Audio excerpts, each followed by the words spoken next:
suscite beaucoup de questionnements, mais un sujet tellement pertinent, surtout dans le temps dans lequel nous vivons aujourd'hui, un temps de confusion.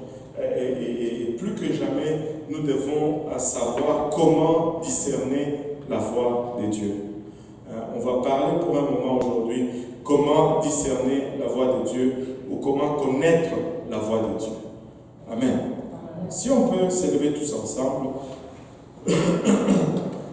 et on va lire juste un verset et je vais vous partager, ça c'est une étude que j'ai pris d'un de mes anciens et Jean chapitre 10 verset 27 nous dit ceci: mes brebis entendent ma voix et je les connais et elles me suivent. Mes brebis entendent ma voix et je les connais et elles me suivent. Et pour un moment, on va parler un peu sur ce sujet, connaître la voix de Dieu, ou comment discerner la voix de Dieu. Pasteur Serge, tu veux prier? Éternel des armées, nous te disons merci, Seigneur, pour le privilège de nous exposer à ta parole. Père, parle par la bouche de ton serviteur, Seigneur, sans crainte ni faveur, Seigneur. On va donner toute la liberté, Seigneur, de prêcher à nos amis et que ces paroles que nous entendons, Père, transforment nos cœurs et nos vies, qu'elles nous permettent de parvenir jusqu'à la vie éternelle. Nous ne manquerons pas de te donner tout honneur et toute gloire, Seigneur. Bénis ceux qui sont à distance, bénis ceux qui sont près, bénis ceux qui sont très loin. Et permets, Seigneur, que cette nourriture que tu as préparée, Seigneur Jésus, atteigne toutes les destinations pour lesquelles tu les as personnellement envoyées. Au nom de Jésus-Christ. Amen. Amen. Alléluia. Et vous pouvez vous asseoir. Maintenant, je pars d'un principe. D'abord, je vais poser une question. Qui voudrait connaître la voix de Dieu ici aujourd'hui? Alléluia. Maintenant, qui voudrait y obéir? Alléluia. Et je suis d'avis que si nous sommes convaincus que c'est la voix de Dieu, que nous allons y obéir. Enfin, je suis peut-être naïf, mais j'ai quand même cette conviction, ce penchant, que si nous sommes convaincus que ça c'est la voix de Dieu, que nous allons y obéir. Enfin, j'espère. Ça ne semble pas être sûr.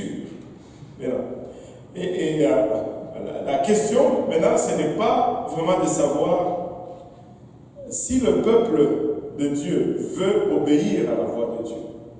Vous savez, si vous êtes là, je crois que c'est parce que quelque part, vous voulez obéir à la voix de Dieu.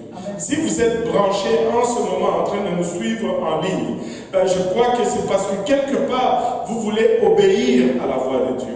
Vous avez pris le temps dans votre programme, peut-être chargé, pour écouter en ce moment, vous branchez en ce moment, espérant de tout cœur d'entendre de la part de Dieu, et que si vous êtes convaincu vraiment que c'est Dieu qui vous parle, j'ose croire ou j'espère que vous êtes aussi décidé à obéir à la voix de Dieu. Maintenant, vous êtes-vous déjà retrouvé à cette place où on vous donne une requête de prière, mais vous ne savez pas vraiment dans quelle direction prier? Moi, ces derniers temps, ça m'arrive un peu de plus en plus. Savez-vous pourquoi? Très souvent, c'est parce que plusieurs n'obéissent pas à la voix de Dieu. C'est-à-dire, là, tu es en train, on te donne une requête de prière, tu te retrouves à une place, tu te demandes, est-ce que tu dois prier pour que ce problème soit résolu, ou bien tu dois prier d'abord pour que cette personne retourne dans la voie de Dieu. Tu vois? Oh, bon, il n'a plus de travail. Prions pour le travail. Mais il est loin de Dieu. On prie pour le travail, où on prie d'abord pour qu'il revienne à Dieu.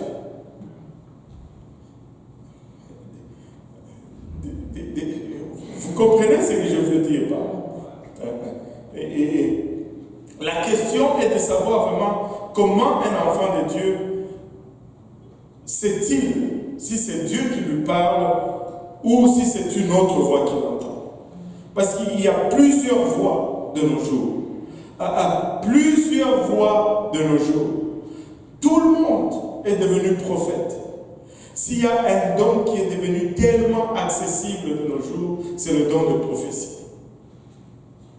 Tout le monde donne une prophétie. On dirait que Dieu parle plus maintenant qu'il parlait il y a un temps. Mais comment dans toute cette cacophonie, comment dans tout ce bruit ou ce brouhaha, comment discerner que c'est ça la voix de Dieu ou ce n'est pas ça la voix de Dieu? Regardez, Jean 10, 27 nous dit, mes brebis entendent ma voix. Et ce mot entendre vient du mot akou, qui veut dire considérer ce qui est dit. Donc prendre en considération ce qu'on nous dit. Ça veut dire comprendre ce qu'on nous dit. Ça veut dire percevoir ce qu'on nous dit. Des fois, tu vas parler à quelqu'un, mais il ne va pas t'entendre. C'est-à-dire, il ne va même pas percevoir que tu lui as parlé. Aujourd'hui, j'entendais à la radio ce matin une personne malentendante qui exprimait sa frustration suite à ces trucs de masque. Parce que pour qu'elle puisse comprendre ce que tu lui dis, elle doit lire sur les lèvres. Et quand tu lui parles, elle regarde les lèvres. Mais tout le monde pose des masques maintenant. Et quand tu lui parles, elle n'est pas capable d'entendre. Et donc tu dois... elle a dit qu'il y avait des masques pour les personnes malentendantes. C'est-à-dire des masques qui sont transparents au niveau de la bouche. Que tu peux voir la bouche. Et donc, tu dois percevoir quand on te parle. Et même percevoir le sens de ce qui est dit. Des fois, tu dis quelque chose, mais la personne comprend complètement autre chose. Là, tu dis, mais est-ce que je t'ai dit de faire ça? Mais oui, tu m'avais dit ce jour-là. Et ça devient une source de confusion. Maintenant, le verset dit, mes brebis entendent ma voix et je les connais et elles me suivent. Il dit, je les connais. Le verbe connaître ici vient du mot grec ginosko, qui est une connaissance fondée sur l'expérience personnelle. C'est-à-dire, je connais quelqu'un parce que j'ai du vécu avec la personne. J'ai eu une expérience avec la personne. Ce n'est pas que, je connais le Premier ministre Justin Trudeau. Ce n'est pas ce mot-ci. Ce n'est pas vraiment la signification. Et c'est vraiment, c'est une expression juive, même pour les relations sexuelles entre un homme et une femme, comme dans Genèse 4.1, Adam connut sa femme Ève. C'est de là où est tiré ce mot connaître. Ça implique une intimité, ça implique une expérience avec quelqu'un. Et il dit, mes brebis entendent ma voix et je les connais. C'est-à-dire j'ai une expérience avec eux, ils marchent avec moi, il y a de l'intimité entre moi et eux, je les connais. Alléluia. Et dans cette période dans laquelle nous vivons, comme je l'ai mentionné tout à l'heure, il y a plusieurs voies. S'il y a un temps où Dieu a des ambassadeurs, c'est de nos jours. Mais le problème, c'est que tu prends toutes ces panoplies d'ambassadeurs, on dirait qu'ils sont représentants de pays différents. Mais alors qu'ils sont supposés représenter le même Dieu. Toutes ces ambassadeurs, parmi eux, il y a même la confusion sur l'autorité même qui les envoie.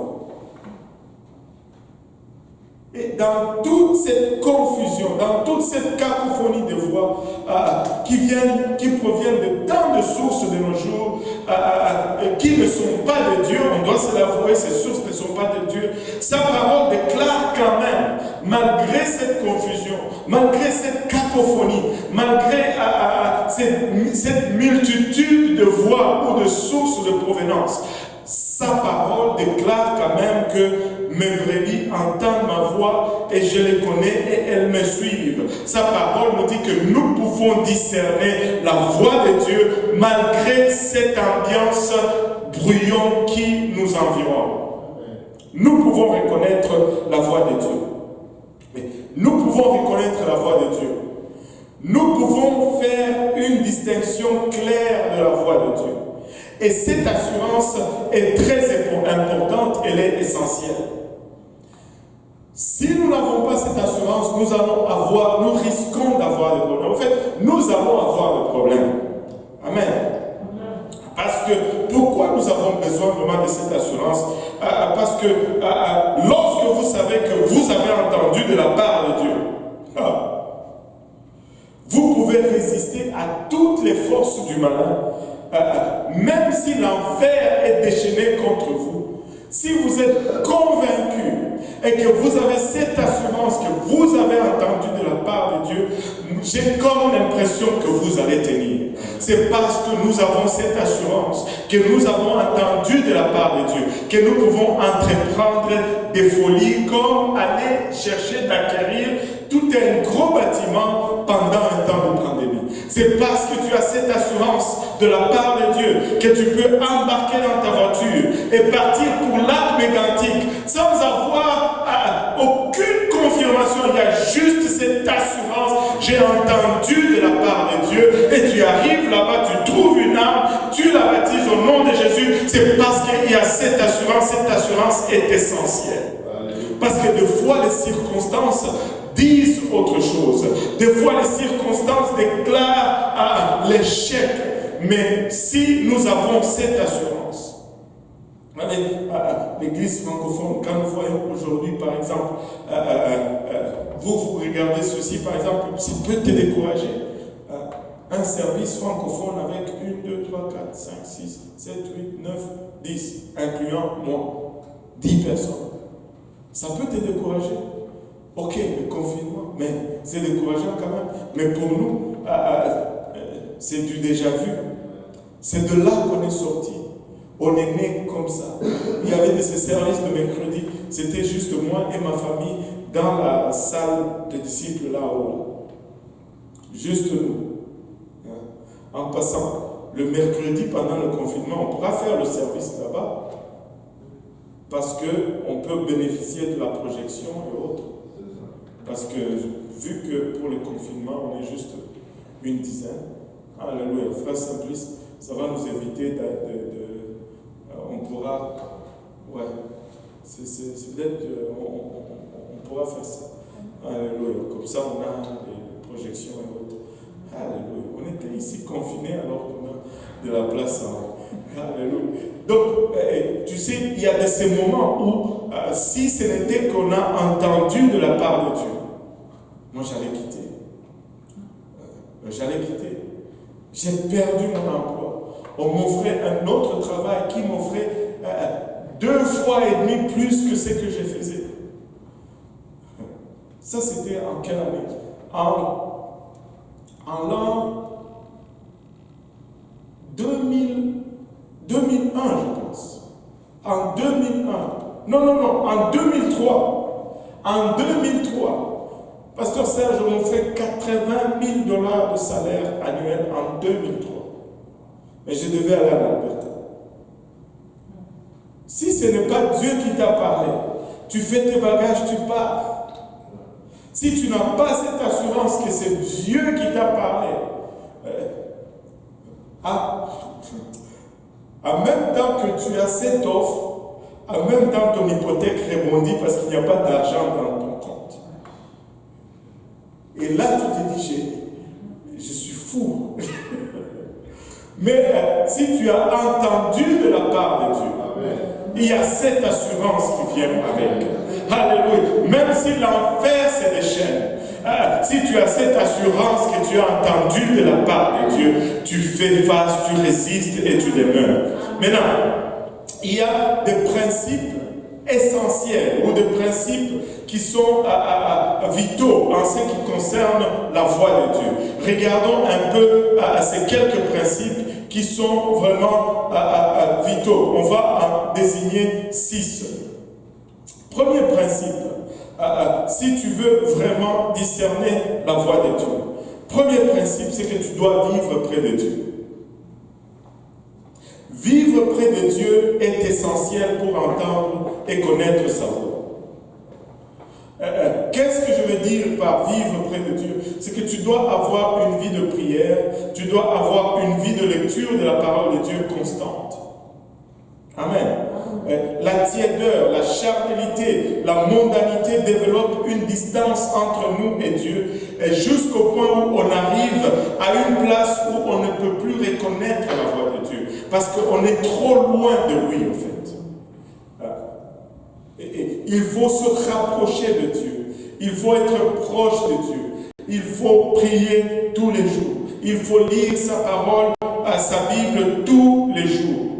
Deuxième principe en ce qui concerne vraiment reconnaître la voix de Dieu,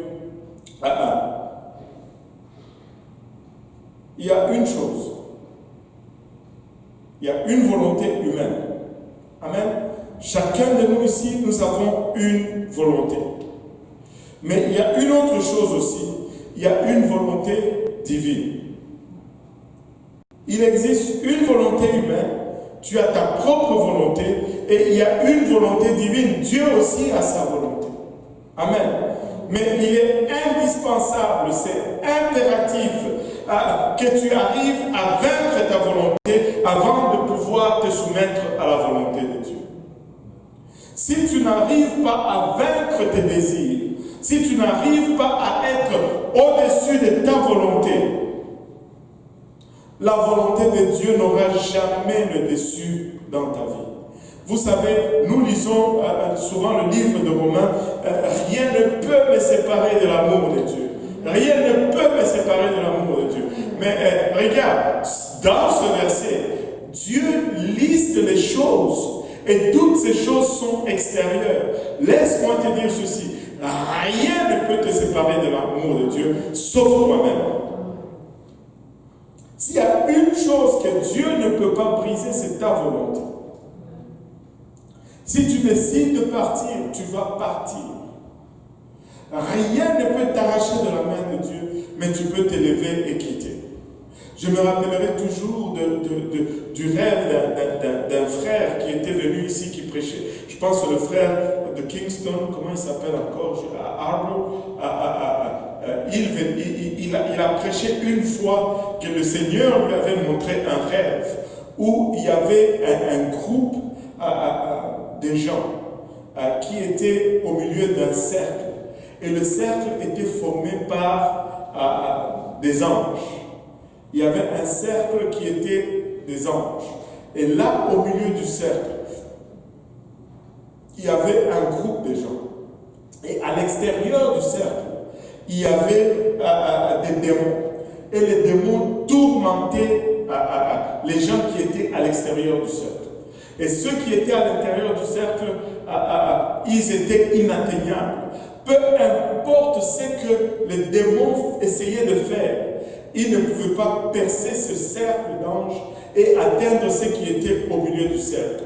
Et de temps en temps, tu voyais quelqu'un qui s'échappait de ces griffes de démons à l'extérieur et qui arrivait proche des anges, et les anges se séparaient, il entrait et les anges refermaient, et les bras de démons s'arrêtaient, ils n'arrivaient pas à aller le rechercher. Et cette personne allait être faible quand il rentrait. Et petit à petit, ceux qui étaient autour avec lui chantaient et priaient pour lui, et il allait prendre de force. Et de temps en temps, tu allais voir quelqu'un qui s'échappait comme ça de l'extérieur et entrait, et les anges ouvraient toujours et la personne entrait. Mais tu sais quoi? De temps en temps aussi, pour une raison qu'il dit, il n'arrivait pas à s'expliquer, quelqu'un du milieu allait commencer à se diriger dirigé vers l'extérieur. Et les anges non plus ne faisaient rien. Ils se tâchaient tout simplement. Et la personne, dès que la personne mettait le pied dehors, on dirait qu'il était aspiré par les griffes et les bras de ces démons. Et puis c'était parti et il commençait à être tourmenté, à commencer à être agressé et toutes ces choses. Écoutez, il y a une volonté humaine, tu as ta volonté, il y a la volonté de Dieu, mais il faut que tu apprennes à vaincre ta volonté pour que la volonté de Dieu puisse avoir les dessus. Troisième principe, c'est que Dieu n'a pas besoin de nous parler directement au sujet de ce qui est déjà écrit dans sa parole. Dieu n'a pas besoin de nous dire qui est-ce que je peux prendre comme... Ok. Dieu n'a pas besoin de venir Simplice. Tu n'as pas besoin de prendre une deuxième femme. C'est déjà inhérent dans sa parole. C'est déjà inscrit dans sa parole. Si tu viens me voir, oh, pasteur, je ne sais pas si c'est la volonté de Dieu que j'épouse une deuxième femme. Je vais te dire, en tout cas, on a un sérieux problème ici. On n'a pas besoin d'une révélation. On n'a même pas besoin d'aller prier pour cela. On sait que c'est déjà écrit dans la parole de Dieu. Et Dieu n'a pas besoin de venir nous le dire encore. Il y a des gens qui vont venir te demander sur des choses qui sont déjà écrites dans la parole de Dieu. Tu n'as pas besoin de réfléchir là-dessus. C'est écrit, c'est dit. Amen. Mais il va y avoir de fois que son esprit, occasionnellement, va nous rappeler certaines choses qui sont dans la parole. Des fois, tu es tenté. Et tu entends cette voix qui te dit, Brunel, tu sais bien qu'il est écrit qu'on ne doit pas voler. Là, tu dis, ah oui, Seigneur. Mais ce n'est pas que tu as besoin de cette révélation. Tu n'arrives pas à une place où tu te demandes, est-ce que c'est la volonté de Dieu que je vole ce pain ou pas? Ça ne marche pas. C'est déjà écrit. Mais des fois, Dieu va te rappeler, ce que tu fais, ce n'est pas bien. Ce n'est pas que tu ne savais pas, mais des fois, de temps en temps, l'Esprit va nous rappeler. Mais Dieu n'a pas besoin de nous dire ce qui est déjà écrit dans sa parole. Des fois, Dieu va nous condamner ou nous appeler à l'obéissance dans certains domaines. Mais Dieu n'est pas obligé de le faire. Sa parole, c'est sa voix. Si c'est déjà écrit, c'est déjà écrit. Il n'y a pas d'argument là-dessus. Amen. Regardez. Un autre principe que nous devons vraiment garder en tête, c'est que des fois, Dieu va t'appeler, il va te dire une fois seulement, je veux que tu ailles évangéliser au lac Mégantic. On va prendre le lac Mégantic aujourd'hui. Et il va le dire une fois, mais cela va t'impacter toute ta vie. Il n'a pas besoin de te le redire à chaque fois. Vous savez, Dieu, moi je sais que Dieu m'a appelé aux francophones ici. Il me l'a dit une fois. Quand je suis retourné au Congo pour la première fois en 2011, après 20 ans au Canada, avoir la soif de la parole de Dieu, avoir le manque de la connaissance, j'étais tourmenté, j'étais bouleversé. J'étais arrivé à une place où je commençais à me demander, mais Seigneur, qu'est-ce que je fais ici au Canada? Pourquoi ne suis-je pas là-bas alors que mon peuple est en train de périr sans la connaissance? Et ça m'a pris 2 mois avant de me remettre. Mais il fallait que je me rappelle ce que Dieu m'avait déjà dit dès le commencement. Juste un appel ponctuel peut impacter la vie d'une personne tout le temps qu'il sera en vie. Vous pouvez pouvez recevoir des confirmations, des renouvellements ou des encouragements, mais le simple fait de savoir que Dieu vous a parlé une seule fois devait vous motiver à exécuter ses commandements.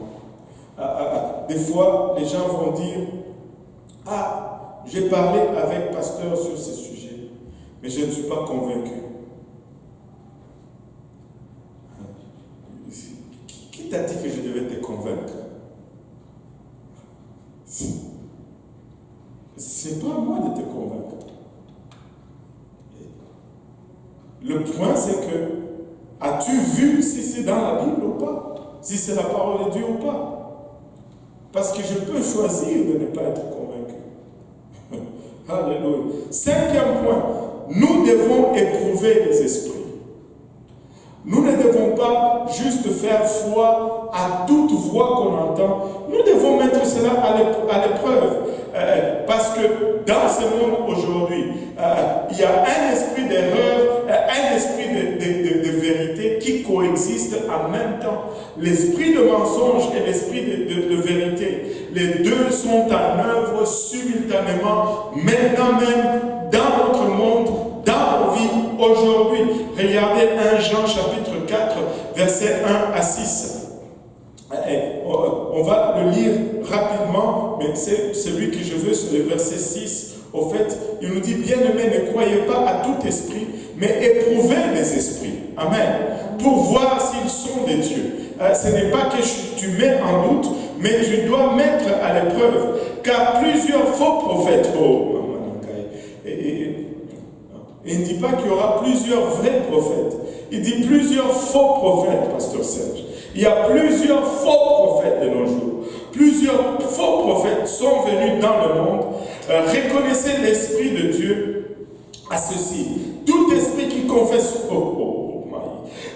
tout esprit qui confesse Jésus-Christ venu en chair est de Dieu. Alléluia. Tout esprit qui confesse Jésus-Christ venu comment? En chair est de Dieu. C'est-à-dire que Jésus n'était pas en chair. Anyway, ça va être une leçon pour un autre jour. Je me suis déjà trop égaré, je n'ai plus beaucoup de temps. Et tout esprit qui ne confesse pas Jésus-Christ venu en chair n'est point de Dieu. Or, c'est là celui de l'Antéchrist dont vous avez entendu dire qu'il vient et qui est déjà à présent dans le monde. Vous, petits enfants, vous êtes des dieux et vous les avez vaincus parce que celui qui est en vous est plus grand que celui qui est dans le monde. Eux, ils sont du monde, c'est pourquoi ils parlent suivant le monde. Et le monde les écoute. Nous sommes des dieux. Celui qui connaît Dieu nous écoute. Celui qui n'est point de Dieu ne nous écoute point. À cela, nous connaissons l'esprit de vérité et l'esprit d'erreur. Et les deux esprits sont dans le monde aujourd'hui et tu dois discerner quel esprit te parle. Est-ce que c'est l'esprit de vérité ou l'esprit d'erreur ou de mensonge? Regarde, déjà en partant, tout esprit qui ne confesse pas que Jésus est venu dans la chair, qu'est-ce que cela veut dire? Je ne peux pas m'éloigner de cela sans juste le conclure. Tout esprit qui ne confesse pas que Jésus est venu dans la chair n'est point de Dieu. L'esprit qui confesse que Jésus est venu dans la chair, c'est l'esprit de Dieu. L'autre, c'est l'esprit d'Antéchrist. Maintenant, pourquoi dois-je confesser que Jésus est venu dans la chair? C'est-à-dire qu'il est venu comme un homme. C'est parce qu'il n'était pas un homme. C'est parce qu'il n'est pas un homme comme toi et moi. Je ne peux pas dire que je dois confesser que Brunel est venu dans la chair. Parce que la seule option qu'il a eue dès son commencement, c'est la chair. Pour tout ce qui est humain, Paul nous dit ceci: ce qui est charnel vient en premier, ensuite le spirituel. Mais avec Jésus, c'est pas comme ça. Il faut qu'on confesse qu'il est venu dans la chair, parce que la chair n'est pas primaire pour lui. Pourquoi? Tout simplement parce qu'il est Dieu manifesté dans la chair. Il existait en forme de Dieu, parce qu'il est Dieu. Et si tu ne confesses pas que Jésus c'est Dieu manifesté dans la chair, tu es de l'Antéchrist. Anyway, Paul nous dit même qu'il y a plusieurs voix dans le monde, en Corinthiens 14, 10. Celles-ci peuvent venir de Satan. Et vous savez, toutes les voix que nous entendons ne sont pas tous du diable. Des fois, ça vient du diable. Des fois, ça vient juste d'autres personnes. Et des fois, ça vient juste de nous-mêmes. Amen. Et Dieu nous laisse, sixième principe, Dieu va nous laisser nous appuyer sur le bon sens dans beaucoup de choses. Des fois, les gens vont dire ceci. Quand tu veux t'appuyer juste sur le bon sens, ils vont dire que tu n'es pas spirituel. Tu n'es pas spirituel, on va te dire. Tu n'es pas puissant. Il te manque quelque chose. Et il faut tout spiritualiser. Mais si vous regardez la vie de tous les jours, Dieu nous laisse nous appuyer sur notre bon sens. Après tout, c'est lui qui nous a donné ce cerveau que nous avons. Et c'est lui qui l'a conçu de la façon qu'il l'a conçu. Pour que nous puissions nous en servir. Dans beaucoup de choses. Par exemple,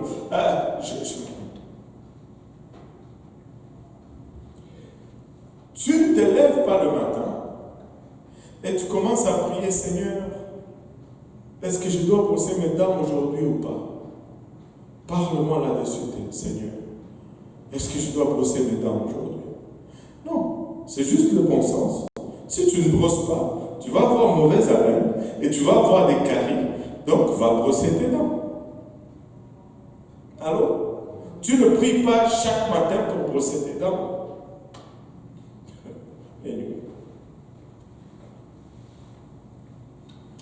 Les décisions mineures et insignifiantes sont mieux lorsque on les laisse à notre conscience et à notre jugement.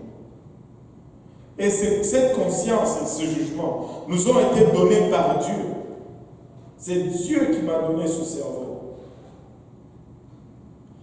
Bien sûr, nous allons toujours, que tout le monde dise toujours, nous allons toujours à Dieu, nous allons toujours laisser à Dieu la possibilité d'intervenir même dans les questions banales de la vie quotidienne. Tu peux arriver à une place, une chose tellement banale, Dieu dit, ne fais pas, ne fais pas. Tu peux arriver à une place où on te sert un repas, Dieu, tu as très faim, Dieu dit, ne mange pas. Ne mange pas.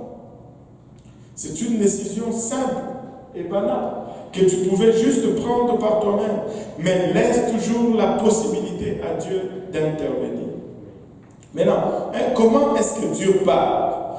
Nous avons vu un peu ces 6 principes, mais comment est-ce que Dieu parle?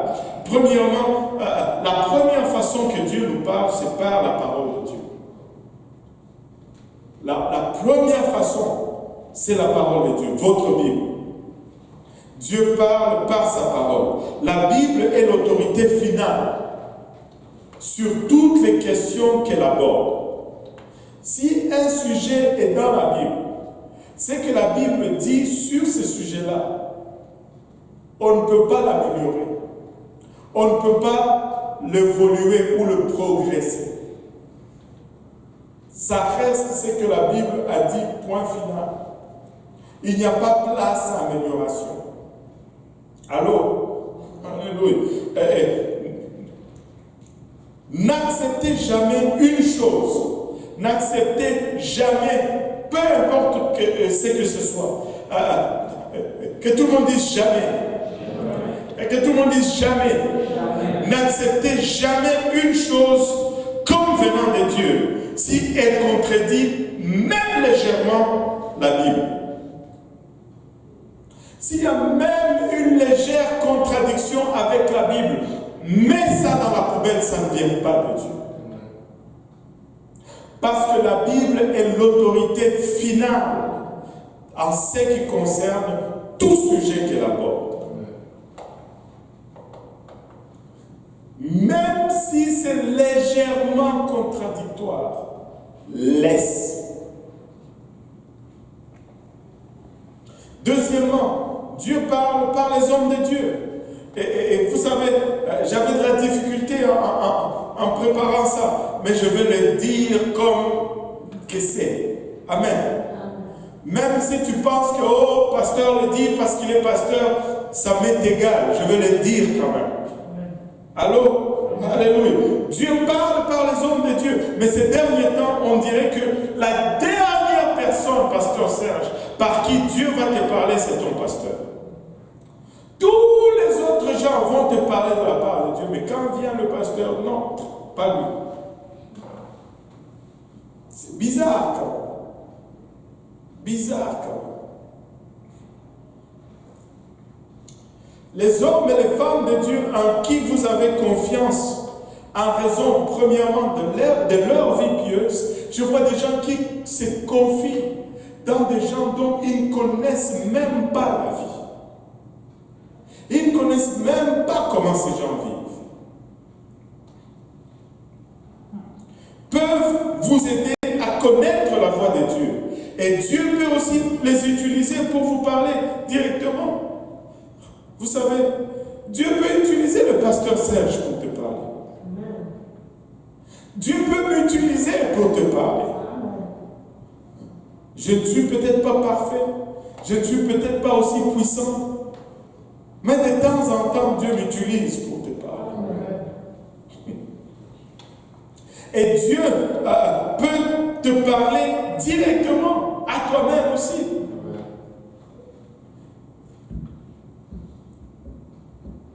Oh,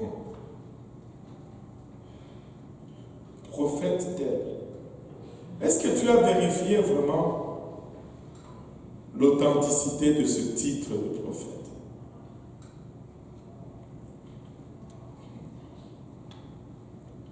Dieu peut te parler toi-même. Dieu utilise cette méthode pour appeler les gens à son service. Très souvent, quand Dieu va t'appeler pour que tu travailles, il va te dire.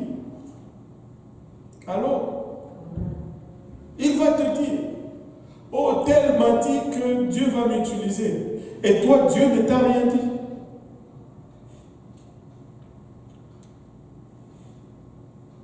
Il va te parler des fois pour te donner des directives spécifiques, des choses qui t'appartiennent à toi, qui te concernent toi, regardant tes faiblesses. Amen. Et dans ce cas, quand Dieu te parle comme ça directement, laisse-moi te donner un conseil. Évite de te précipiter. Évite de te précipiter. Il faut te garder de la précipitation. Laisse-moi te donner une grande révélation. Pour tous ceux qui nous suivent en ligne, pour tous ceux qui sont ici, laissez-moi vous dire ceci. Les appels de Dieu ne meurent jamais. Si Dieu t'appelle, son appel ne meurt jamais. Ne te précipite pas. Ne te précipite pas. L'appel de Dieu ne meurt jamais.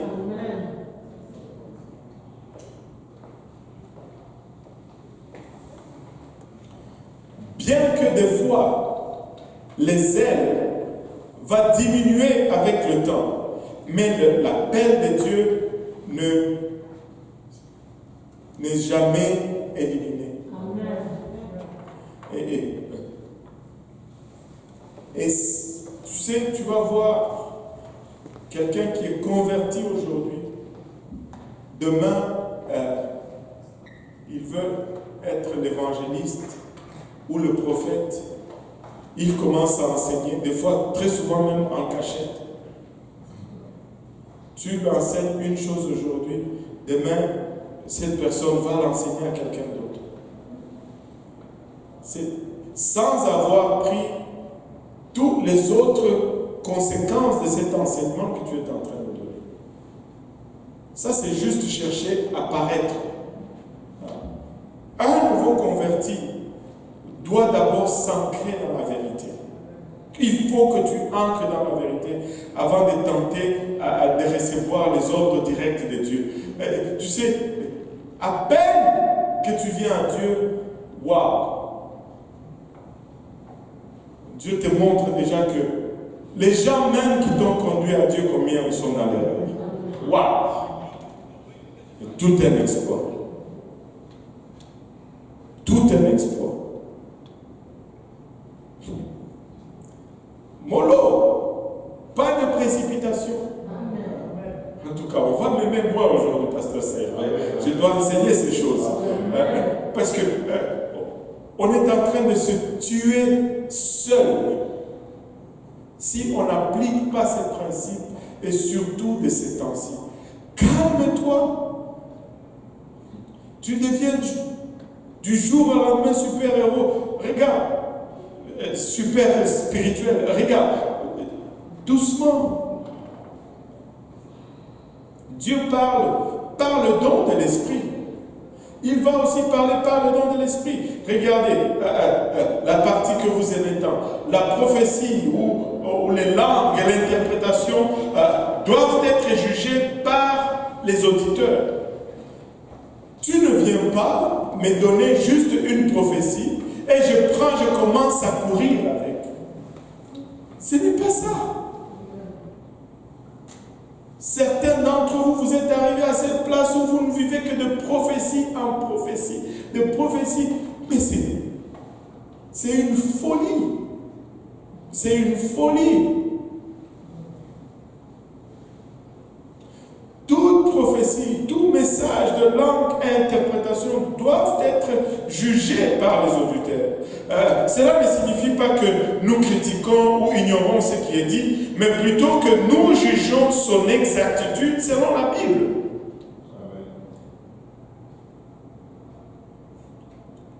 Nous devons juger de tout message selon la Bible. Encore une fois, nouveau converti. Encore une fois, nouveau converti. Regardez comment votre pasteur réagit à une telle déclaration. Vous voulez juste faire... Écoute, la brebis suit son berger.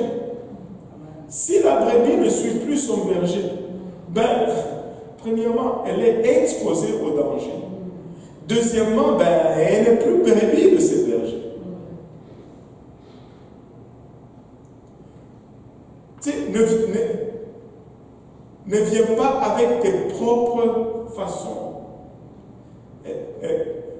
Préserve-toi. Préserve-toi, mets-toi sous cette couverture. Ça va te préserver de beaucoup de problèmes, de beaucoup de confusion, de beaucoup d'erreurs. Et il y a de ces erreurs dans lesquelles tu te retrouves, tu n'arrives même pas à t'en sortir par la suite. Moi, je regarde comment mon pasteur fait et je suis. C'est tout.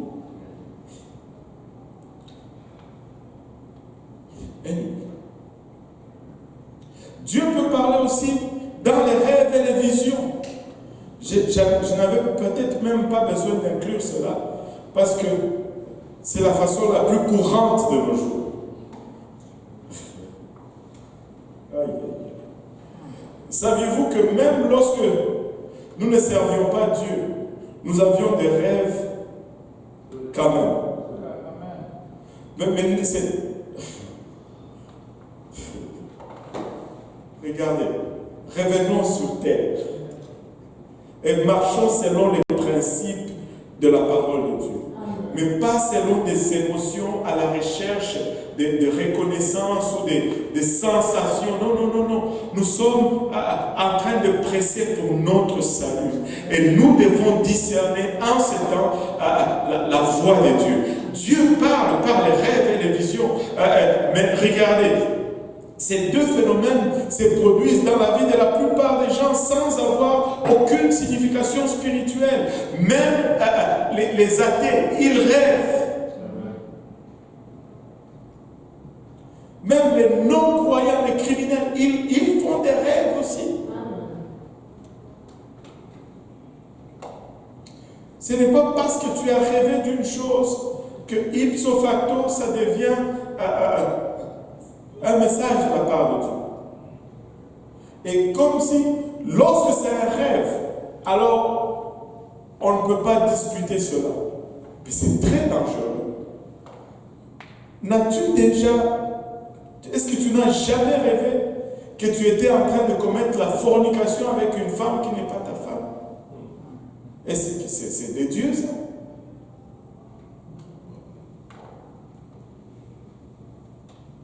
Tout doit être mesuré par la parole. Les rêves y compris. Si dans le rêve, quelqu'un me dit que je dois me faire baptiser au nom du Père et du Fils, je scrape ce rêve. C'est aussi simple que ça. Ça ne peut pas aller contre la parole de Dieu.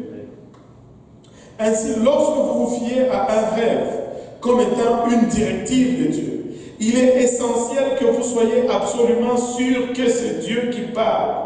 Et encore une fois, vérifiez avec la direction de Dieu en place, que Dieu a placé sur vous. Amen. Tu as eu un rêve, consulte. Tu as eu un rêve, tu appelles un soi-disant prophète qui est à Tombouctou, qui ne connaît même pas ta vie, qui ne connaît même pas ce que tu traverses, et toi non plus tu ne le connais même pas. Anyway.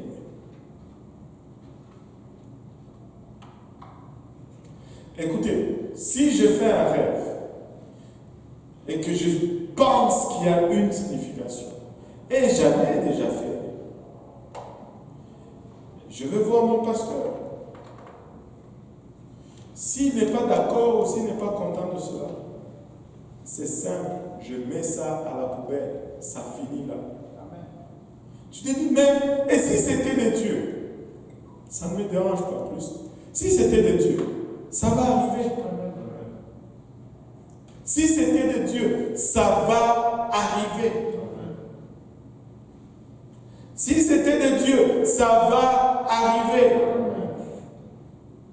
Ça va se réaliser sans que je me compromette en quoi que ce soit. Si je marche seulement dans ce que je connais être la volonté de Dieu, ça va arriver.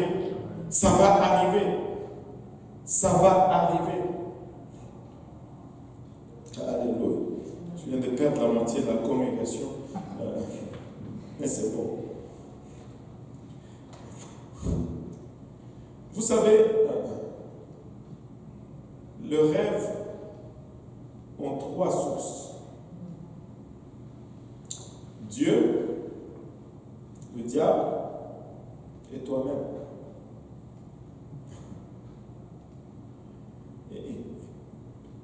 Dieu m'a permis juste de voir une chose. Si le rêve est de moi-même, bon, je ne fais rien, c'est correct. Si le rêve est du diable, que pensez-vous que je dois faire? Absolument rien.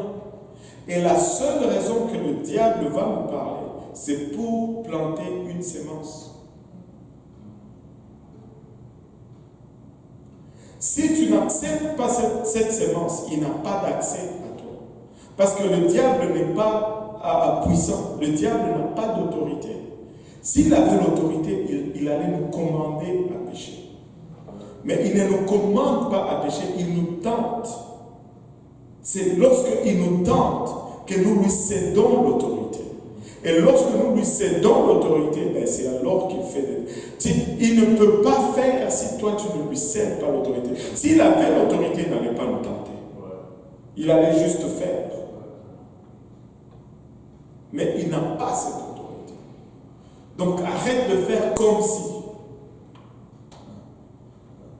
Mais si le rêve est de Dieu, écoute, les ciels et la terre passeront, mais ma parole ne passera point. Et juste continue de vivre pour Dieu, c'est tout. C'est tout. Continue de vivre pour Dieu. Et Dieu nous parle aussi par les anges. Et une autre chose, avant de parler des anges, ça c'est une révélation que Dieu m'a donnée il y a un temps. Bon, vous pouvez être d'accord avec moi ou pas, c'est pas grave. Pourquoi est-ce que, de plus en plus, les gens ne vont pas juste lire la parole de Dieu et dire « Waouh, j'ai vu ça, Dieu m'a parlé. » Mais c'est toujours par de rêve. Si Dieu te parle plus par des rêves qu'il ne te parle par sa parole, c'est parce que tu n'écoutes pas Dieu. Tu t'écoutes toi-même. Parce que si le seul moment que Dieu peut avoir ton attention, c'est lorsque tu es inconscient, il y a un problème. Tu es un entêté, un rebelle comme pas possible. Parce que si tu écoutais tout simplement, Dieu te parle tous les jours avec sa parole. Par les anges, Dieu peut envoyer des anges. Dieu peut envoyer des anges pour nous parler. Alors, bon, là, vous me laissez maintenant, vous vouliez être spirituel. On va être spirituel, des hyper spirituels. Dieu peut envoyer des anges, n'est-ce pas? Mais le diable aussi peut le faire. Le diable aussi peut le faire. Laissez-moi m'aventurer un peu. Je sais que je n'ai pas beaucoup de temps, j'ai gaspillé beaucoup de temps, mais laissez-moi m'aventurer. Maintenant que je vous tiens un peu, je veux profiter. Regardez ceci. Mon père était un de ceux-là. Même s'il ne servait pas Dieu encore, il avait très souvent des rêves significatifs. Mais cette habilité ou cette sensibilité qui était en lui était d'un côté sa force, mais c'était d'un autre côté aussi sa faiblesse. C'est par exemple, une fois, il a eu un rêve. Parce qu'à un moment donné, dans sa vie, il est devenu polygame. Quand la vie était difficile, il avait une femme. Mais quand les choses ont commencé à s'améliorer, il est allé prendre une deuxième femme. Ça a apporté beaucoup de problèmes. Mais un jour, il dit qu'il était en train de dormir, il rêve qu'il doit aller à une maison qui brillait, qui était sur une colline haute. Et il y avait des belles lumières là-haut. Et vous savez ces choses que tu es dans le rêve et tu sais c'est quoi. Il dit que c'était, dans le rêve, c'était là le ciel. Et Dieu était là. Et lui, il devait aller là-bas maintenant. Et il s'est mis sur le chemin pour aller, il était tout enthousiasmé. Il dit qu'il tourne, le chemin sillonnait autour de la colline, il tourne, et il voit la maison derrière. Il dit, ah, comment est-ce que j'ai dépassé? Il retourne encore, il voit la maison de l'autre côté. Il n'arrive pas à atteindre cette maison. Et soudainement, il voit un de ses amis qui était déjà décédé, un cousin qui était déjà décédé, qui arrive avec une voiture. Et la personne klaxonne, bébé, hey, tu es en train d'aller là-bas, viens, embarque, on y va ensemble. Il dit qu'il a embarqué dans cette voiture. Ils ont tourné, et ils ne sont jamais arrivés. Tantôt, la maison est derrière, tantôt, elle est de l'autre côté, ils font demi-tour, tantôt, elle est de là. Et il se réveille, il dit, mais qu'est-ce qui se passe? Pourquoi est-ce que je n'arrive pas à atteindre la destination? Il dit, une voix lui parle, qui lui dit, mais qu'est-ce que tu as en commun avec ce type? Il a dit, il a fouillé, et il s'est tapé la tête à polygamie. Le type était aussi polygame.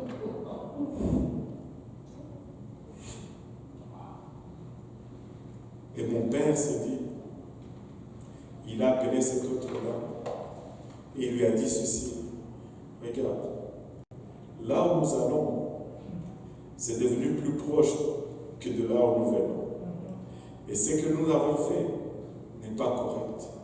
Voici pour te dédommager, je te donne ça, mais il faut qu'on mette nos vies en ordre. Et c'est comme ça qu'il est sorti de cette affaire. Mais un jour, il a eu un autre rêve. Il s'est promené dans une forêt. Il a traversé une rivière, il s'est trouvé dans un endroit qui était très beau. Un jardin magnifique. Il se disait, mais où est-ce que je suis? Là, il avance, et là, il rencontre un de ses oncles paternels qui était déjà décédé. Et là, l'oncle qui le voit, il dit, mais qu'est-ce que tu fais ici? Avec qui tu as laissé les enfants derrière? Viens te cacher avant que personne ne te voie. Parce que si les gens d'ici te voient, tu ne peux pas retourner. Et l'oncle là l'a caché, mais l'oncle était déjà décédé. L'oncle l'a caché. Et après, il l'a raccompagné jusqu'au pont. Il lui a donné une petite peau. Il dit, prends ça, ça va t'aider. Et il dit, cours. Et là, il a commencé à courir. Il a traversé le pont. Et dès qu'il a traversé le pont, il s'est réveillé. Et pour lui, l'interprétation de ses rêves, c'est qu'il est mort. Il est allé au ciel, parce que le ciel c'est beau, et que mon oncle paternel, qui est déjà décédé, l'a vu là-bas, et cet oncle serait au ciel. C'est là aussi tu as du discernement. Tu te dis, il y a quelque chose qui ne marche pas. Ce n'est pas pour dénigrer ma famille, mais cet oncle ne pouvait pas être là. Frère Serge, c'était un grand sorcier, le monsieur. Il ne pouvait pas être au ciel. Il y a un problème qui ne marche pas. Et là, quand mon père se réveille, il commence à chercher sur son lit. Où est ma petite peau? Et là, il réalise qu'il rêvait. Et là, il parle à ma mère. Et ils ont eu cette brillante idée d'aller s'acheter une petite peau de chèvre et de faire la même chose. Que c'était une bénédiction de l'oncle qui est au ciel. Alors, mais cette affaire était une porte de tous les démons qui ont commencé à tourmenter mon père comme pas possible. Et vous savez, ces démons venaient, il est tourmenté chaque nuit. Mon père luttait avec ces choses et il s'est réveillé avec des marques physiques sur son corps. Et chaque fois, c'est s'il y avait quelqu'un qui était avec lui, soit ma mère ou mon frère, quand ils étaient dans une autre ville, qui le réveillait et il sortait de ses rêves. Et un jour, il était seul. Il dit qu'il savait que c'était le jour de sa mort. Et ces choses allaient venir et le prendre, ça allait finir. Il est rentré à la maison, il était seul, nous on était dans une autre ville, il était en mission. Il dit qu'il a essayé de faire son foufou, il n'était même pas capable. Le sommeil l'a saisi vers 17h. Il a pris l'eau, il a éteint le charbon et il est allé, il a fermé la porte, il dit moi c'est fini aujourd'hui. Il est allé dormir. Et ces bêtes, il dit, c'était comme des rats, et un mélange de rats et de cochons. Et qui sont venus encore dans son rêve. Et puis, là, du coup, il voit une lumière qui descend du ciel. Qui descend juste comme ça. Et dès que cette lumière touche le bord de son lit, il y a eu un grand bruit. Bang! Et tous ces animaux ont pris fuite. Et là, une personne, et moi je crois que c'était le Seigneur Jésus-Christ, il dit qu'il descend, il descend sans aucun bruit. Et il s'arrête et il le regarde tout simplement comme ça. Et il l'a regardé pendant un temps. Et c'est à partir de ce moment-là que mon père a jeté ce pot d'animal. C'est là que sa délivrance a commencé. Vous savez, il y a des rêves et des rêves. Le diable peut te donner aussi des rêves qui semblent tellement divins, tellement célestes. Moi, j'ai compris par la suite, tu vois, on fait souvent des blagues que quand tu vas en enfer, tu vois que c'est beau, le terrain de golf, l'ambiance, et puis quand on te dit de choisir, tu retournes maintenant pour y résider, c'est autre chose, c'est pareil. C'est une réalité. Quand tu es touriste, on te montre une autre image. Mais quand tu vas pour résider, quand tu deviens résident permanent, c'est notre image que tu as de l'enfer. C'est notre image. Frère Simple, si tu veux, aller voir derrière.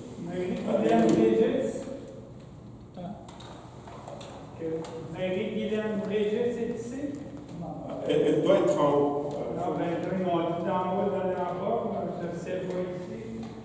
Merci, monsieur. Excusez-moi. Bon, gloire à Dieu. C'était la pause mince.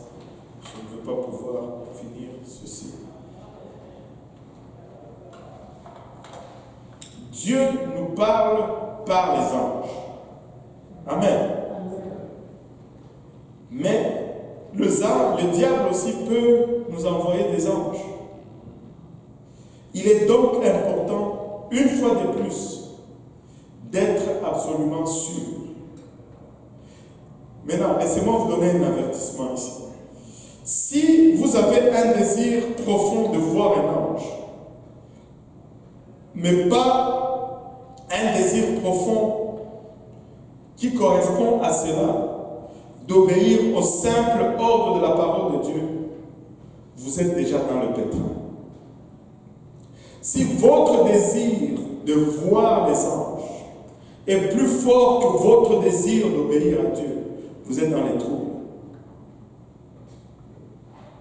Alors, Dieu, finalement, peut nous parler par des impressions intérieures. Juste une petite voix ou une impression à l'intérieur. Maintenant, toutes nos impressions ne viennent certainement pas de Dieu. Il y a de ces choses que c'est juste notre propre désir. Mais la plupart sont des indices extérieurs ou qui proviennent de notre propre esprit. Nous devons donc devenir sensibles afin de distinguer l'incitation de Dieu et notre propre désir. C'est pourquoi ça devient très important. L'expérience et la constance sont les choses les plus importantes dans ces choses, dans cet aspect de choses. Nous devons regarder nos expériences passées. Nous devons regarder les gens que Dieu a placés autour de nous.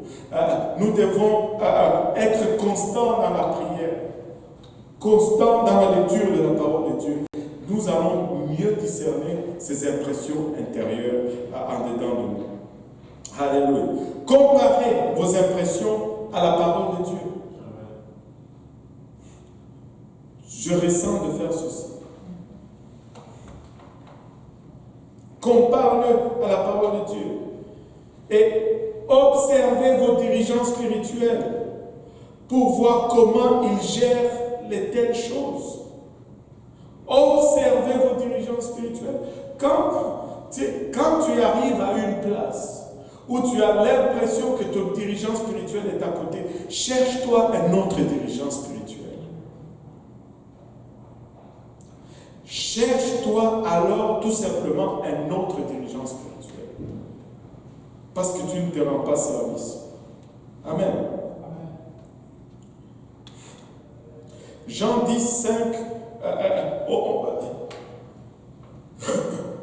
On peut le lire à partir du verset 1.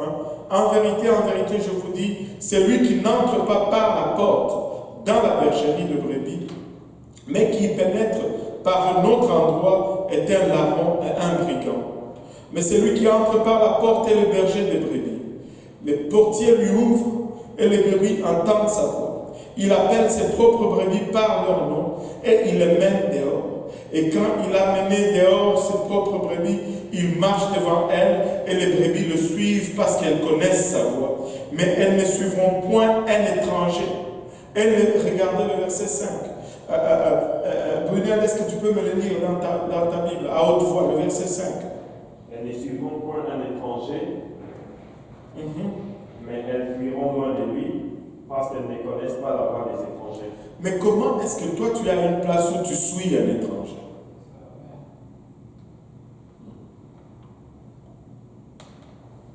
Comment expliquer que toi aujourd'hui tu as une place où c'est la voix de l'étranger qui est plus importante que la voix de ton berger?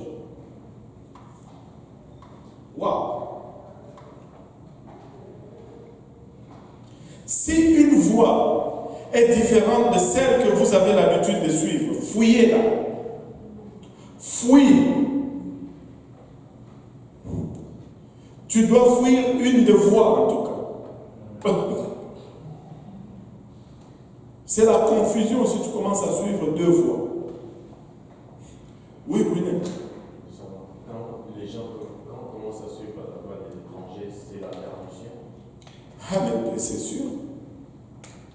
C'est un étranger.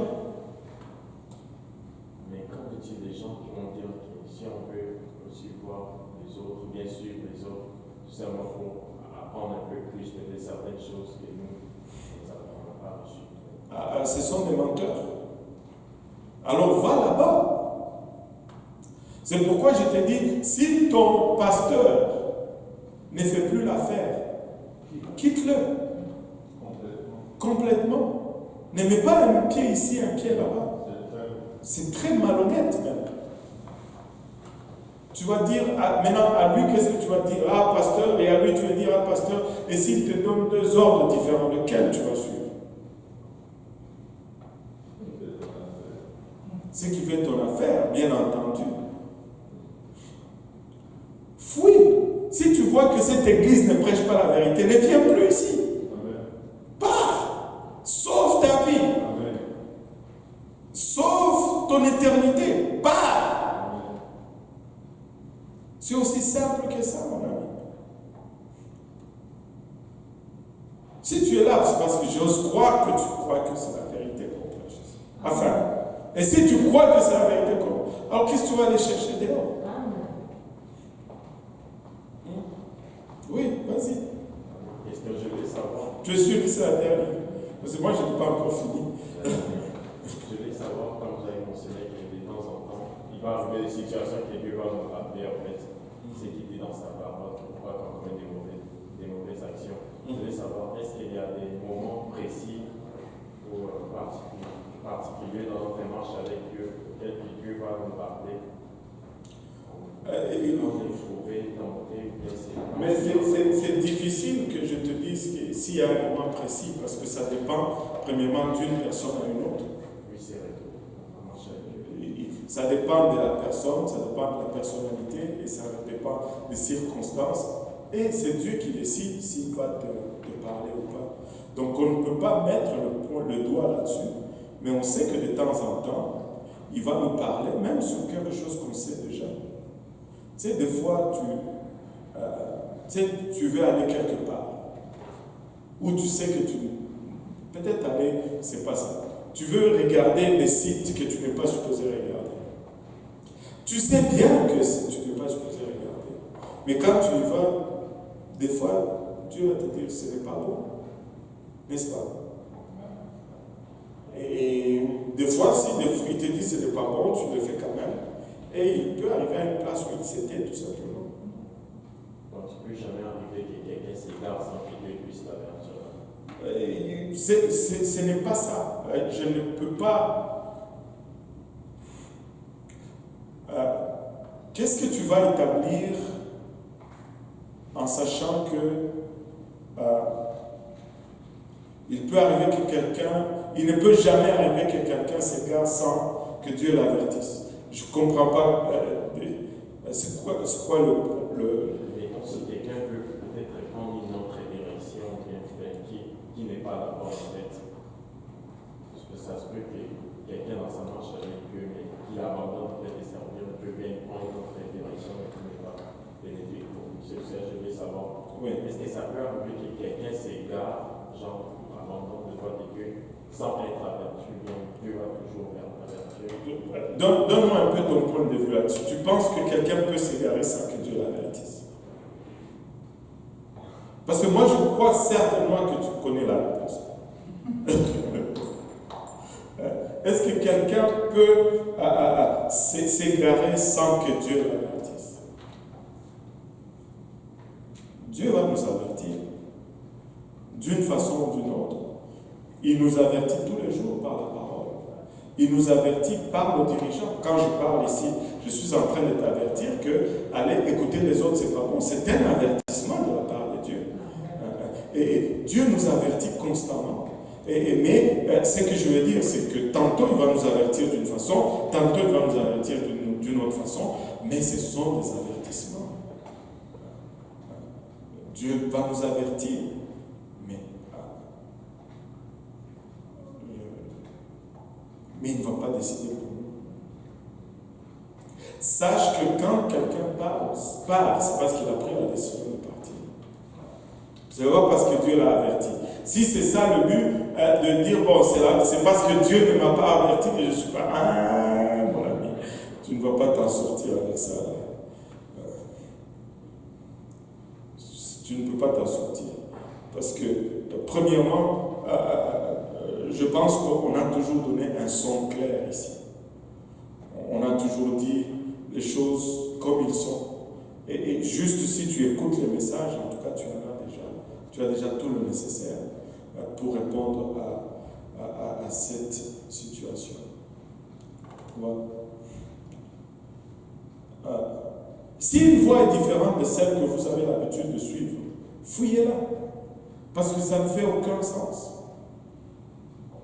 Ou bien tu vas fuir cette voie, ou bien abandonne la voie que tu suivais, parce que les deux ne peuvent pas être corrects alors qu'ils sont opposés. Il y a un qui est à côté. Alors, il faut faire preuve, et ça, je pense que c'est là où nous avons le plus de problèmes. Il faut faire preuve de principes bibliques solides. Très souvent, Pasteur Serge, les gens ne fouillent pas ou ne partent pas parce que c'est que on leur a pas dit la vérité. Ils partent parce qu'ils ne trouvent pas la vérité convenable. Ils ont un péché en eux. Et ils n'arrivent pas à se défaire de ce péché. Et ils vont chercher une place où ils peuvent continuer à vivre avec ce péché sans que ça cause un problème. C'est tout simplement ça. C'est la parole de Dieu, elle est claire. Et on la donne dans... Tu sais, c'est simple. Le plan du salut est simple. La sanctification, elle est claire et simple. Mais il y a de ces choses qui sont en nous que nous ne voulons pas laisser aller. Au point où nous cherchons une place qui est convenable. Et c'est pourquoi la Bible nous dit qu'ils ne sont pas capables de supporter la saine doctrine. Et ils vont se chercher des maîtres qui vont leur prêcher ce qui chatouille leurs oreilles. Alléluia. Mais il faut faire preuve de principes bibliques solides. Ou bien on suit la Bible, ou bien on ne la suit pas. Point final. Il faut faire preuve d'une profonde perception spirituelle et d'une grande prudence. Laissez-moi vous dire ceci. Restez près de vos bergers. Restez près de vos bergers. Et écoutez, ça c'est un point sur lequel j'ai eu beaucoup de difficultés avant qu'on commence à faire doctrine apostolique sur YouTube, parce que je ne veux être le pasteur de personne qui est à Saint-Glenn de Memeux. Je ne peux pas être le pasteur de quelqu'un qui est en Afrique. C'est quelque chose sur lequel j'ai beaucoup lutté avant de commencer à faire ces enseignements sur YouTube. Et je ne réponds à aucun commentaire parce que je ne veux être le pasteur de Dieu. Si Dieu veut que je sois ton pasteur, il va t'amener ici. Amen. Dieu ne met pas les brebis dans un autre pâturage et le pasteur dans un autre pâturage. Ça ne fait aucun sens. C'est vide du simple fondamental.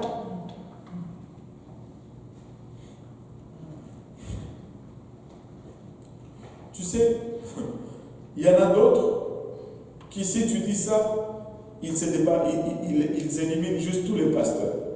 Ils disent que les pasteurs ne doivent pas être.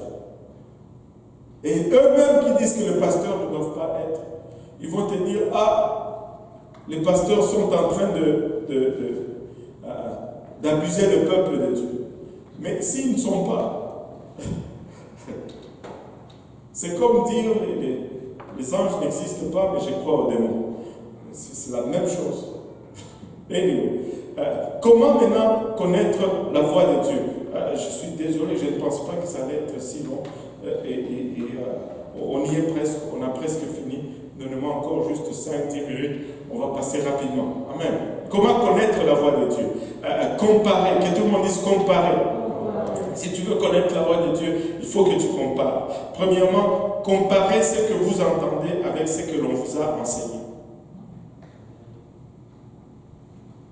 Ça, C'est la première des choses que tu fais. N'abandonnez jamais les principes qui vous ont été inculqués par l'Église.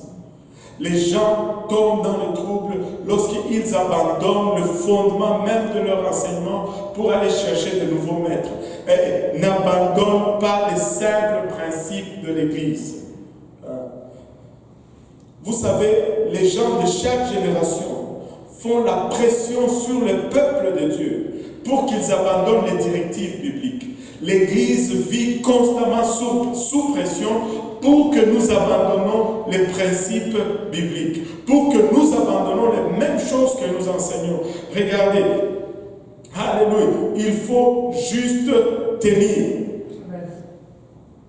On va vous mépriser comme étant stupide, comme étant dépassé. Faites la sourde oreille. Ignorez ces affaires-là. C'est le but est tout simplement de vous éloigner des principes bibliques. Oubliez ces choses. Oubliez ces choses. Faites sourde oreille à ces incitations. 2 Timothée 3,14 nous dit, pour toi demeure ferme dans les choses que tu as apprises. Quelqu'un doit le lire pour moi, s'il vous plaît.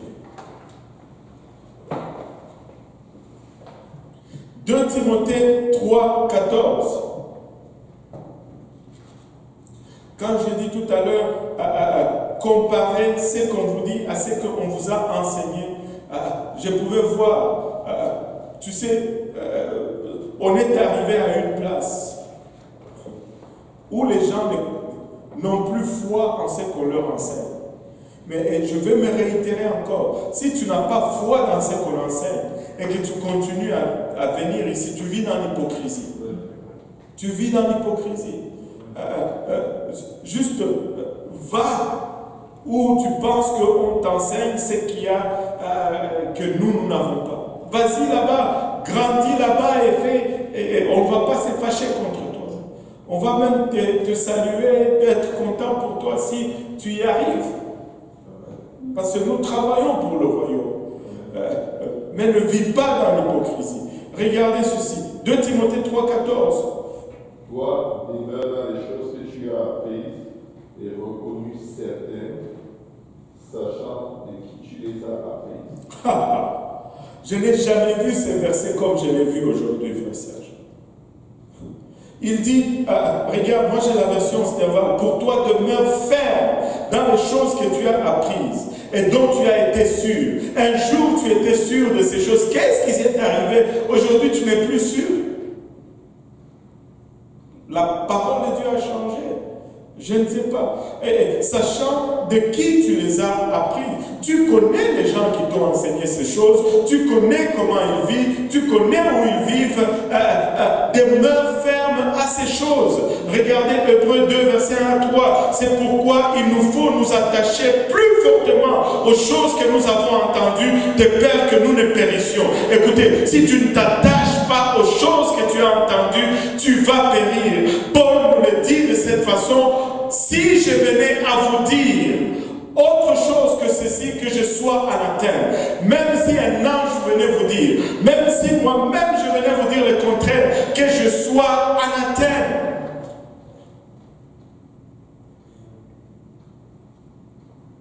Car si la parole annoncée par les anges a eu son effet, et si toute transgression, toute désobéissance a reçu une juste punition, comment échapperons-nous si nous négligeons un si grand salut qui ayant été premièrement annoncé par le Seigneur, qui nous a été confirmé par ceux qui l'avaient entendu?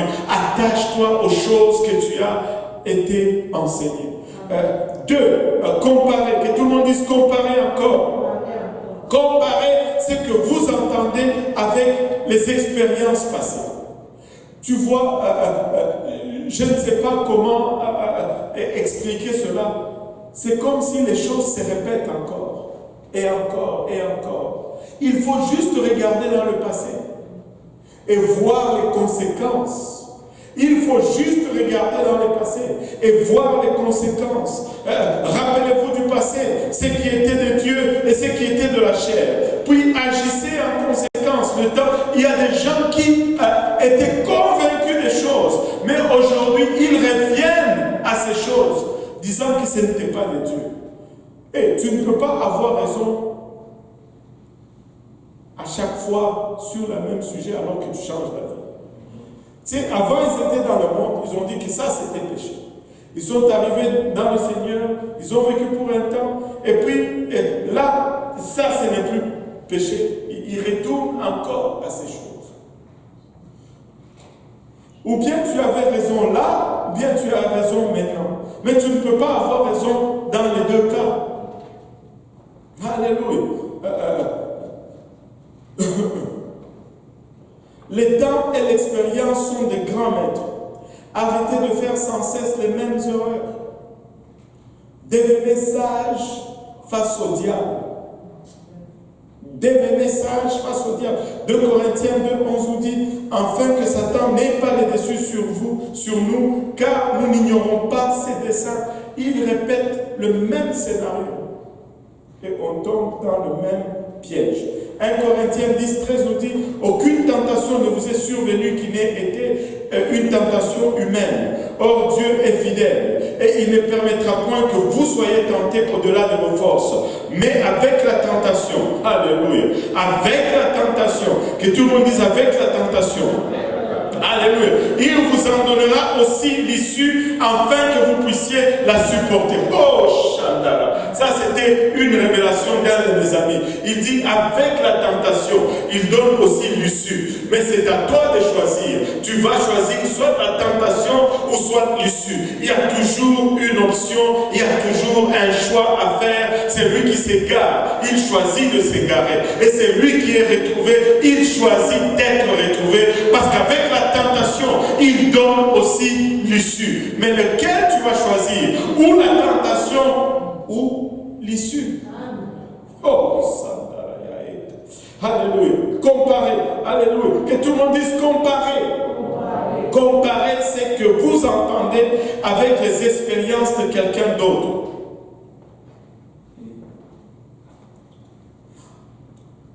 Comparer ce que vous entendez avec les expériences de quelqu'un d'autre. Avertissement. Assurez-vous d'utiliser des hommes et des femmes pieux et éprouvés comme base de votre comparaison pour déterminer si vous êtes sur la bonne voie ou non. L'indépendance et l'égocentrisme sont des voies sûres si tu veux te retrouver sur la mauvaise voie. Moi aussi, je suis capable. Est-ce que c'est seulement par Moïse que Dieu parle? Nous aussi, on entend de la part de Dieu. Entendez. 1 Thessaloniciens 5, 12, 13 nous dit, oh, nous vous prions, frères, d'avoir en considération ceux qui travaillent parmi vous et qui président sur vous selon le Seigneur et qui vous exhortent. Ayez au moins de la considération. Et d'avoir pour eux le plus grand amour à cause de leurs œuvres. Soyez en paix entre vous. Une dernière comparaison. Comparer. Que tout le monde dise comparer. Comparer ce que vous entendez avec la parole de Dieu. Toute directive de Dieu s'harmonisera avec la Bible. Et ça va s'harmoniser avec l'esprit. Quand l'esprit ne s'harmonise pas avec la Bible, ce n'est pas l'esprit de Dieu. Parce que la Bible nous dit éprouver les esprits. Comment est-ce que tu éprouves les esprits? C'est par la parole. Tu ne peux pas éprouver l'esprit par un autre esprit. Tu dois éprouver l'esprit par la parole. Si ça ne s'harmonise pas avec la Bible, rejette cela immédiatement. Rejette cela immédiatement. Alléluia. 1 Timothée 3,16 nous dit toute écriture est divinement inspirée et utile pour enseigner, c'est-à-dire nous apprendre ce que nous devons connaître, et pour convaincre, c'est-à-dire pour nous apprendre ce que nous devons croire, pour corriger, c'est-à-dire nous apprendre ce que nous ne devons pas connaître, et pour former à la justice, afin que l'homme de Dieu soit accompli et propre à toute bonne œuvre. Et la question finale, et si je me trompais? J'étais sûr que j'avais entendu de la part de Dieu, mais je me suis trompé. Qui s'est déjà trompé? Oh, alléluia. Et si je me trompais sur la voie de Dieu? C'est simple. Demande pardon à Dieu. Ça commence par là. Demande pardon à Dieu. Alléluia. Et l'autre chose, permet que cela soit une expérience d'apprentissage. C'est-à-dire, marque cela de sorte que tu ne retombes plus dans cette même erreur. Deuxièmement, plutôt troisièmement, pardonne à ceux qui t'ont troublé. Il y a des gens qui vont venir et qui vont te dire des choses, qui vont te nuire en erreur. Mais ne reste pas fâché toute ta vie contre eux. Toi-même, tu as part à cela parce que tu les as écoutés au lieu d'écouter ce que Dieu avait placé sur ta tête. Mais pardonne-leur tout simplement. À un moment donné, tu dois les pardonner, ne deviens pas amer. Si tu deviens amer, ça ne va pas t'aider. Ça ne va pas t'aider. Et maintenant, tu as peut-être pas compris, mais tu te retrouves dans une situation précaire. Écoute, tire les meilleurs de cette situation. Apprends ta leçon. C'est la meilleure chose que tu puisses faire dans une telle situation. Si tu vois quelqu'un qui, tu lui dis, écoute, fais gaffe, j'étais là. C'est ton... Tire le meilleur parti de cette situation et arrête de te culpabiliser sans arrêt. Arrête de regarder constamment en arrière. Quelqu'un qui a dit ceci, le rétroviseur pour regarder en arrière, c'est juste un petit carré, mais le pare-brise pour regarder en avant, c'est toute la vitre. Regarde plus devant que derrière. Regarde plus devant que derrière. Il y a une raison pourquoi Dieu a mis les yeux en avant. Il n'a pas mis les yeux en arrière. Regarde devant. Dernier passage, Michée 7, 8 nous dit: ne te réjouis pas à mon sujet, toi mon ennemi. Si je suis tombé, je me relèverai. Si je suis assis dans les ténèbres, l'Éternel sera ma lumière. Et si tu t'es trompé, lève-toi seulement et avançons. Amen. Ne reste pas là, assis indéfiniment. Lève-toi et avançons. Lève-toi et travaillons pour Dieu, mais que ces choses soient claires dans ta vie. Amen. On peut encore entendre de la part de Dieu dans cette cacophonie. Et si on respecte ces principes ou ces préceptes, tu verras que la voix de Dieu va être claire et limpide dans nos vies. La voix de Dieu va être claire et limpide dans tout ce que nous allons être en train d'entreprendre. Il n'y aura pas de cacophonie, il y aura une clarté. Comparez. Ne donnez pas accès à n'importe quelle voix. Et si vous pensez que la voix de Dieu ne résonne plus ici, d'étaler à 100 000 à l'heure et chercher une place où la voix de Dieu résonne encore. Parce qu'il en va de votre salut. Mais laissez-moi vous dire, la voix de Dieu résonne en ces lieux. La voix de Dieu est claire en ces lieux. Il est tellement clair que lorsqu'il y a les péchés, les gens ne résistent pas, ils prennent la fuite. Les pécheurs, pasteur Serge, mais c'est quoi le verset encore? Le pécheur ne résiste pas dans l'assemblée des saints. Il ne résiste pas dans l'assemblée des saints. Il va partir. Parce qu'il y a un péché là-dedans. Tu te débarrasses du péché, ou bien le péché va se débarrasser de toi. Au lieu de se repentir, les gens fuient la maison de Dieu. Aide-nous, Seigneur. On va se lever tous ensemble.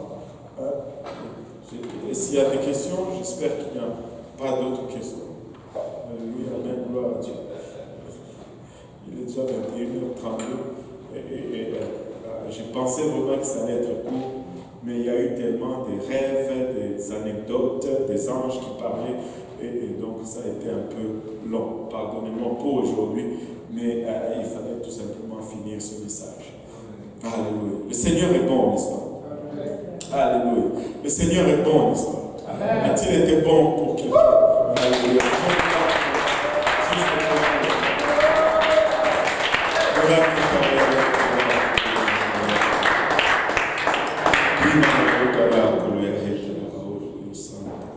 Alléluia. Alléluia, Jésus. Pasteur Serge, tu veux prier et nous conclure? Alléluia. Éternel des amis, nous te remercions pour ta parole, Seigneur. Une larme à nos pieds, Seigneur Jésus, elle éclaire nos sentiers, Seigneur. Ça va détourner nos pas, Seigneur Jésus, de la voie de la perdition. Amène-les dans la voie de l'éternité, Seigneur. Crée-moi un cœur pur, Seigneur. Renouvelle-moi un esprit bien disposé. Aide-nous à méditer la parole que nous avons entendue et la mettre en pratique, Seigneur, afin de ne pas l'oublier et qu'elle ne soit pas volée, Seigneur, mais qu'elle porte des fruits à nous qui demeureront jusqu'à la vie éternelle. Père, rappelle à notre cœur le souvenir de ta parole, de ta voix, de ta direction, afin que nous ne suivions pas la voie de l'autre, Seigneur, mais que le cœur de notre Père s'attache tout entier à toi. Nous ne manquerons pas de te donner toute honneur et toute gloire. Pardonne-nous pour nos sauvages passés, pardonne-nous pour nos transgressions, pardonne-nous pour la distraction. Pardonne-nous, Seigneur, d'avoir suivi la voie de l'étranger et ramène-nous dans la voie de la vérité, Seigneur, au nom de Jésus-Christ. Amen. Nous disons tous au nom de Jésus. Alléluia. Que le Seigneur nous bénisse. N'oubliez pas de remettre vos masques avant de sortir, sans que nous soyons dans le lieu.